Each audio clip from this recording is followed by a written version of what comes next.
These are my pet goldfish, which I have been raising for the past 150 days. But they were never supposed to live this long. They were sold as feeder fish.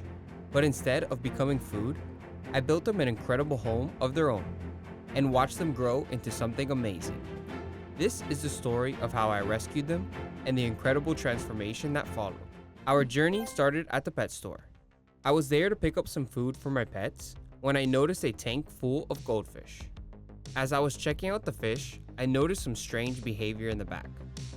One of the goldfish looked to be doing bad, and that's when I noticed the tag. It read feeder comet. I had never heard of the species of goldfish before. Doing a quick search, I found that these feeder comets actually grow into massive goldfish. Their colors become brighter, their fins grow longer, and their personalities start to show.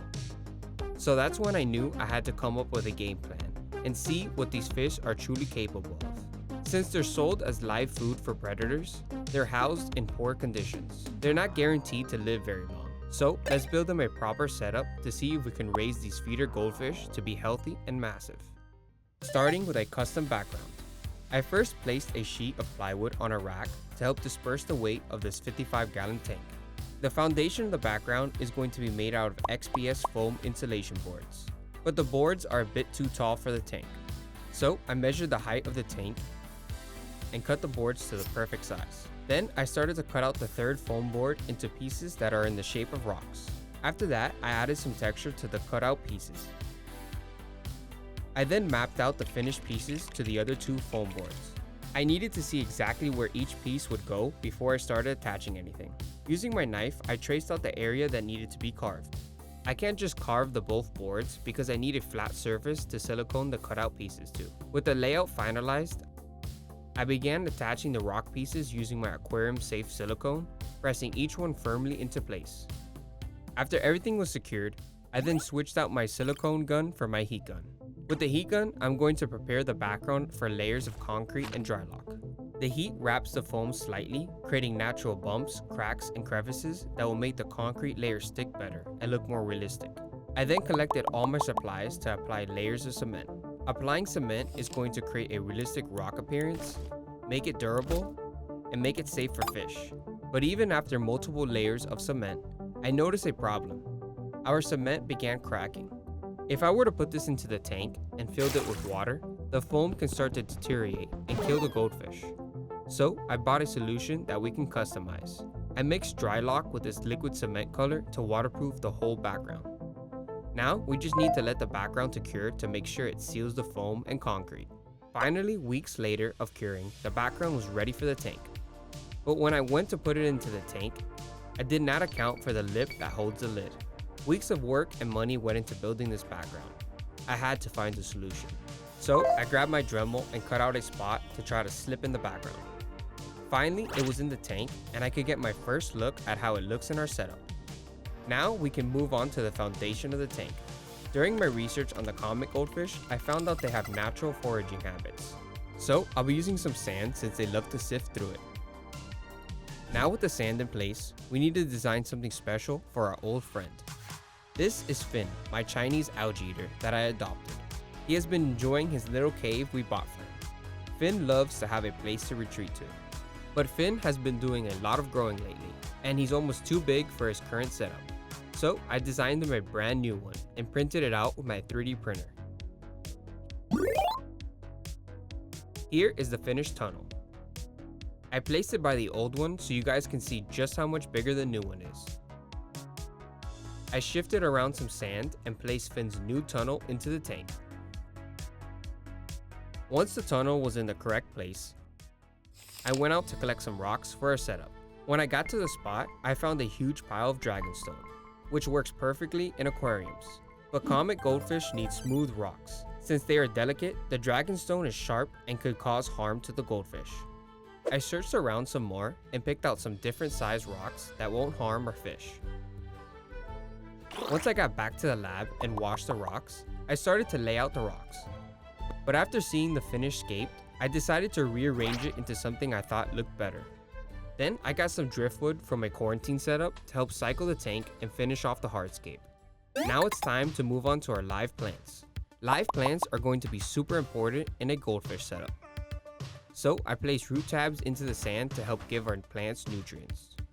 In the middle of the tank, I planted a giant Amazon sword. Around the rest of the tank, I added a mix of other plants. I also glued anubias to pieces of driftwood, giving the tank structure and more hiding spots for the goldfish. Their thick leaves are perfect because they're durable and won't get torn up easily by strong swimmers. With the root tabs in place and the plants established, the tank was starting to feel more alive. The setup was finally ready to be filled up, but I was still worried about that background.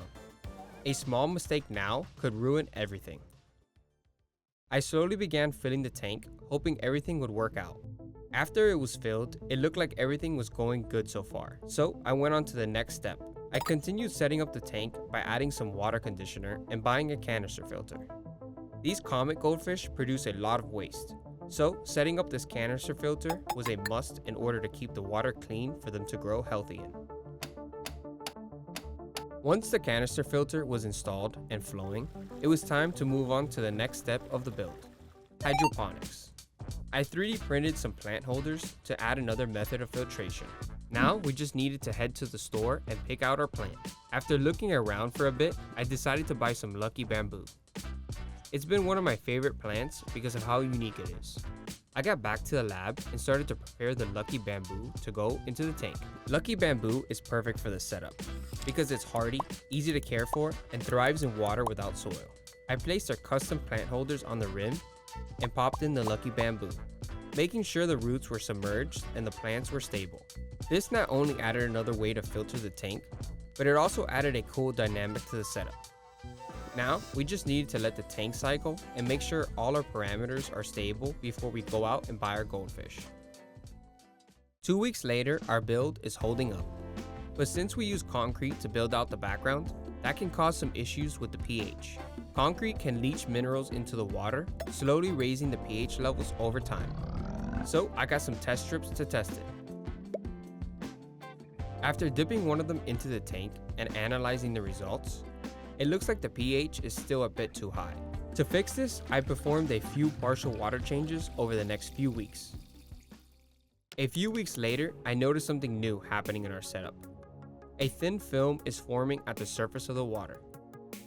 This is totally normal, but it's forming because the filter is only adding movement to one side of the tank. But just because it's normal doesn't mean it won't cause issues. The film is starting to build up in the tubes of the filter. To fix this, I decided to add an established sponge filter on the opposite side. Not only did this create some nice surface movement, breaking up that oily film, but because the sponge filter was already cycled, it also helped boost the beneficial bacteria in the system. Within a couple days, the water surface was crystal clear, and it was time to test our pH. After reading the strip, I noticed the pH had finally lowered down substantially. So let's finally introduce Finn into the setup. I lowered Finn into a bucket so we can get him acclimated. I slowly began adding tank water bit by bit, giving him time to adjust to the new parameters. Once he was ready, I gently released him into the tank, and he darted straight down. Finn was a funny fish. You could definitely tell he was a bit confused. Right now, Finn has not discovered the tunnel I have built for him yet. But once he does, he's going to spend the majority of his time in there. It has been a couple days since we introduced Finn into our setup, so it was finally ready for our goldfish. I got back from the pet store with 2 of the feeder comets. I wish I could have gotten more, but these guys are gonna get huge. These aren't fish you can just toss in a small bowl. Before I get these 2 into the tank, I needed to acclimate them, and that's when I took the time to get a closer look at them. The 2 goldfish were very calm and just sitting in the opposite corners. I'm not seeing any lumps or cloudy eyes. The 2 we picked up look to be in pretty good shape.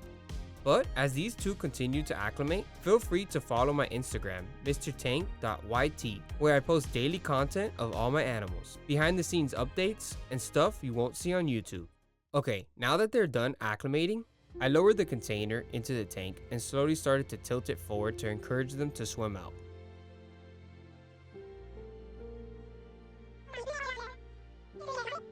Now with the goldfish in a bigger area, their behavior has not changed. They're still calm and taking it all in.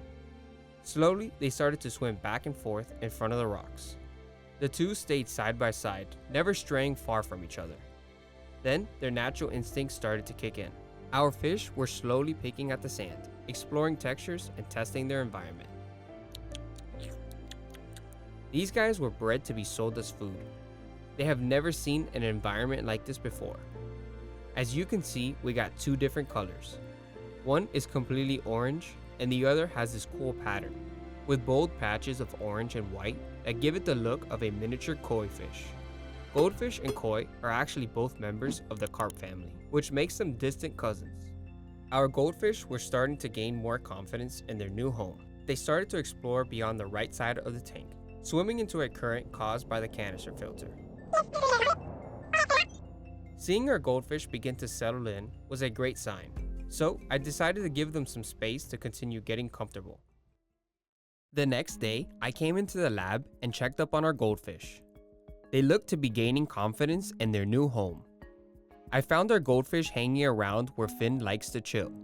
Finn barely reacted at all, which told me he didn't see the goldfish as a threat. And the goldfish didn't seem intimidated either. They moved slowly, stayed relaxed, and went right back to exploring.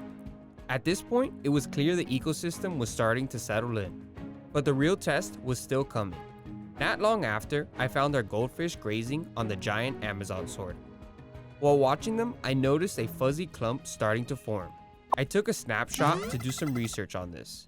After some investigating, this looks to be brown algae. This is pretty common in new setups, and it looks like our goldfish are helping maintain their new home.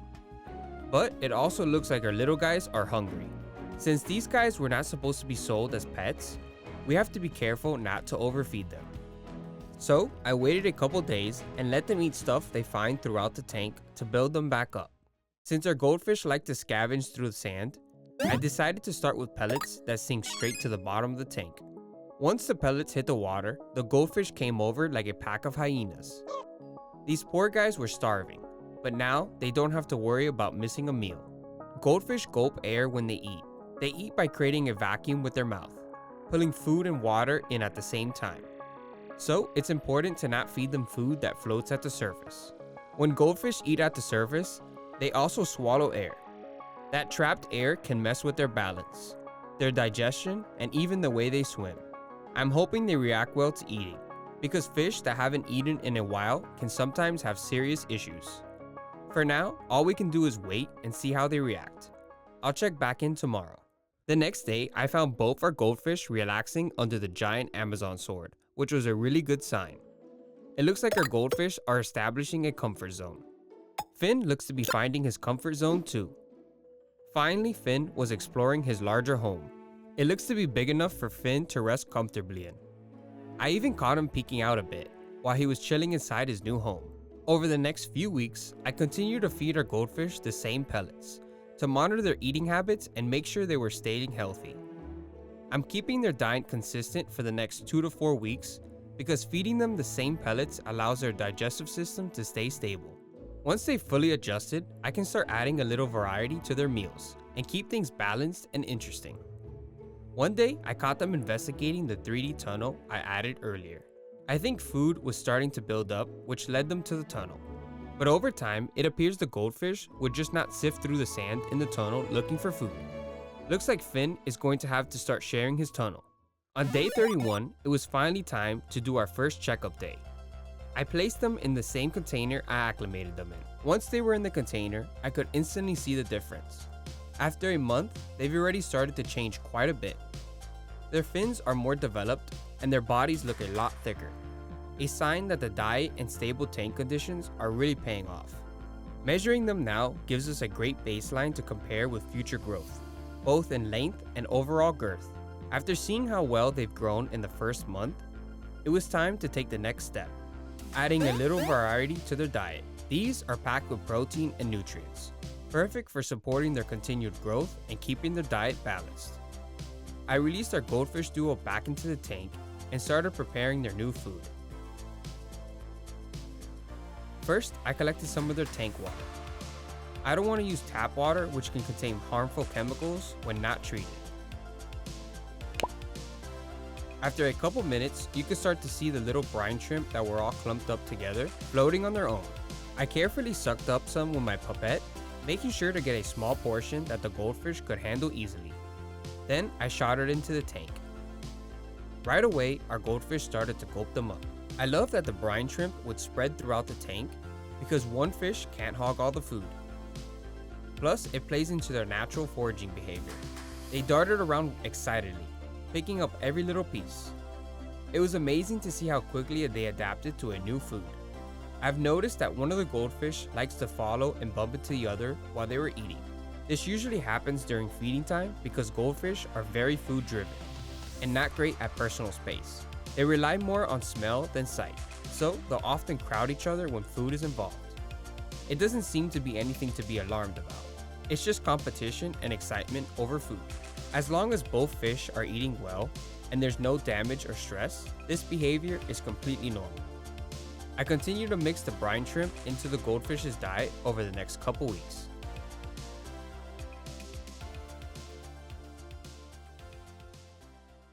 But one day when I visited my local fish store, I was talking to the owner about how well my goldfish were doing. He found out that Finn was also in the tank with them. The owner explained as Finn grew, he would start to become more aggressive towards the goldfish, and I should rehome him. But I had nowhere to put Finn, so he offered to adopt him from me.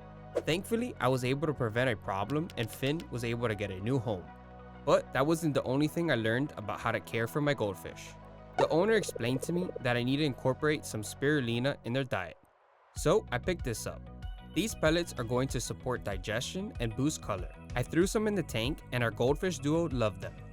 Without Finn in the tank and their diet becoming more complete, the sky is the limit for these two. Their relationship was really starting to shine. I was hoping that we can have one male and one female, but it'll be a while before we know. Those feeder goldfish you buy at your local shop are usually only a couple months old.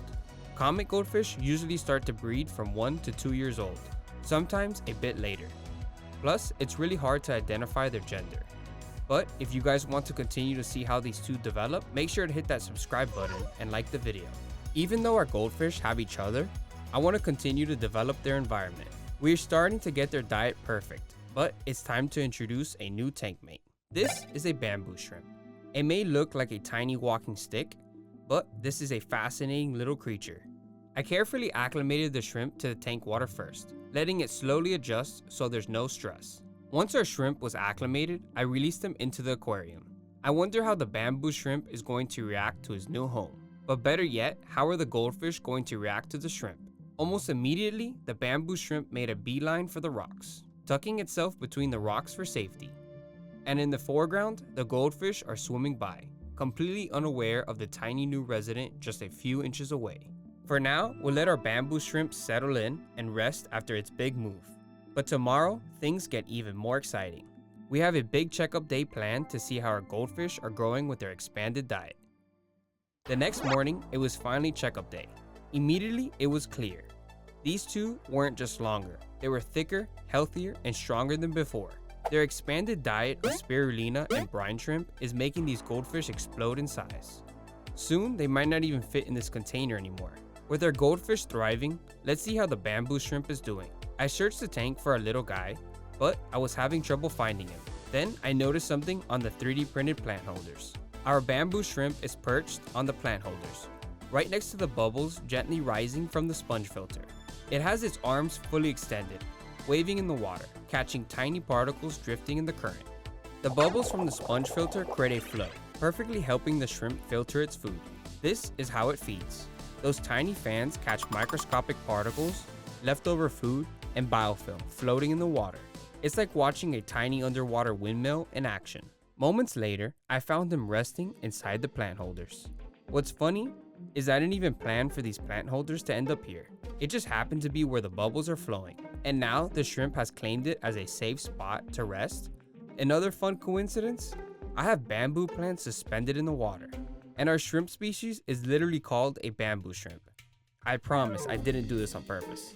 Our goldfish tank is slowly turning into an ecosystem. Something else that is changing besides the size of our goldfish is the amount of algae in the tank.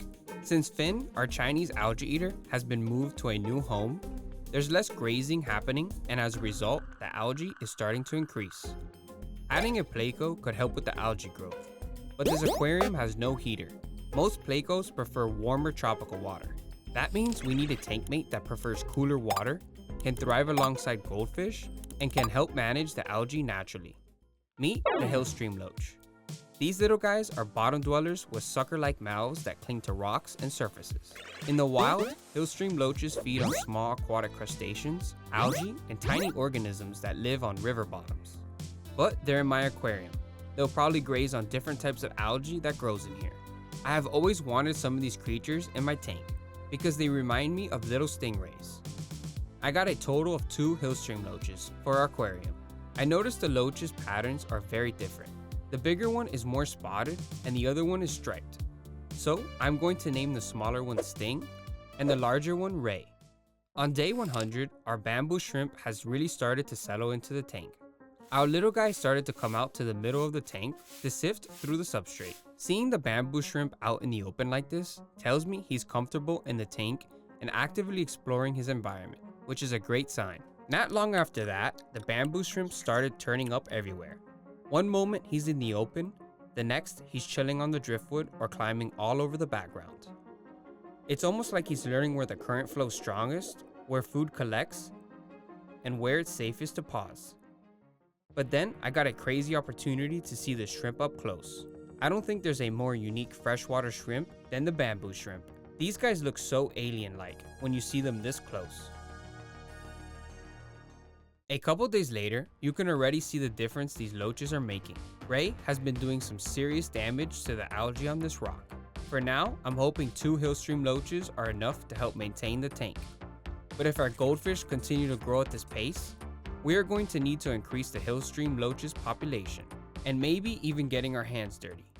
Weeks have gone by and our goldfish have continued to grow. But in order to really understand just how much, I'm going to put them in the container one more time. After placing the orange one into the container, I could instantly see just how gigantic our fish has gotten. So big in fact, I don't even think I could put both of them into the container at the same time. Let's try the second one anyway.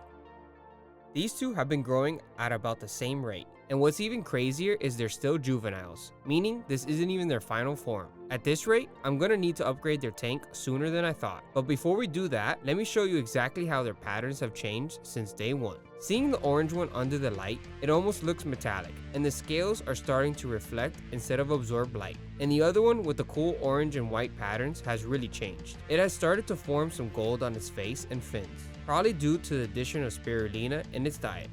While some of those original orange patches are actually disappearing as it grows. As I release these goldfish back into the tank, you could see they are basically the size of my hand. At the start of this build, I knew these two would grow, but seeing them hand size now is wild to see. If you want to follow the journey up close, follow my Instagram, Snapchat, and second channel for more content. Make sure to subscribe, and I'll catch you guys in the next one. Peace.